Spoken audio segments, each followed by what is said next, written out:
Bonjour, vous venez de Bonjour. présenter ce matin le programme de la 30e édition du Jour de l'an Tamoul à Sainte-Suzanne. Est-ce que vous pouvez nous présenter les grandes lignes? Oui, comme je disais tant qu'effectivement, le jour de Tamoul pour nous c'est devenu une fête réunionnaise autour donc de la communauté tamoul. Et cette communauté tamoul fait partie de la civilisation de la Réunion.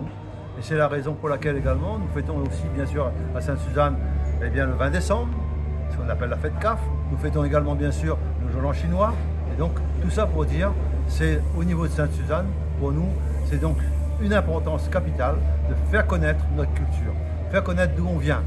On vient tous ici à La Réunion, bien sûr de France, de l'Europe, mais aussi bien sûr on vient de l'Inde, on vient du Pakistan, on vient également du Mozambique, de l'Afrique, de la Chine, de Madagascar, des Seychelles, de Comores. C'est ça le peuplement de La Réunion. Et c'est ça qu'il faut faire perdurer et faire en sorte que notre vivre ensemble soit également un exemple important peut-être à dire au monde. Qu'est-ce qui sera au programme cette année? Cette année, il y a bien sûr, habituellement, dans les écoles, beaucoup donc de manifestations dans les écoles, de danse et tout. Il y aura également le grand défilé samedi, bien sûr, avec là aussi les chars et tout qui sont construits par les associations.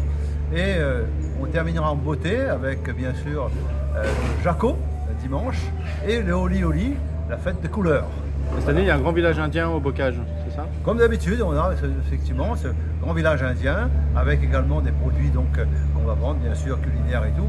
Tout ça pour dire, faire connaître notre culture à travers la culture tamoule. Et aujourd'hui, c'est une évidence, mais il y a 30 ans, c'était peut-être pas forcément le cas.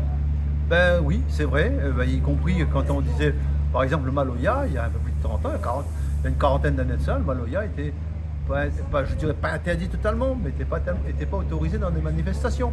Aujourd'hui, c'est devenu là aussi une musique traditionnelle réunionnaise, je dis bien réunionnaise, qui a été reconnue au patrimoine mondial de l'UNESCO comme patrimoine immatériel le 1er octobre 2009. Donc ça veut dire 2009, c'est pas si vieux que ça. Hein. Donc c'est pour cette raison, je disais donc c'est important de le faire connaître, et c'est vrai que ça n'a pas toujours été facile parce que on avait plutôt dit l'assimilation et nous prenons plutôt l'intégration. On s'intègre, on intègre les religions, on intègre les civilisations et tout. Il ne faut pas assimiler à tout prix. On n'est pas tous unanimes, on n'est pas tous pareils. On a nos différences, il faut les respecter. C'est le vivre ensemble, le réunionnais. Et le vivre ensemble réunionnais, c'est ça qui est formidable.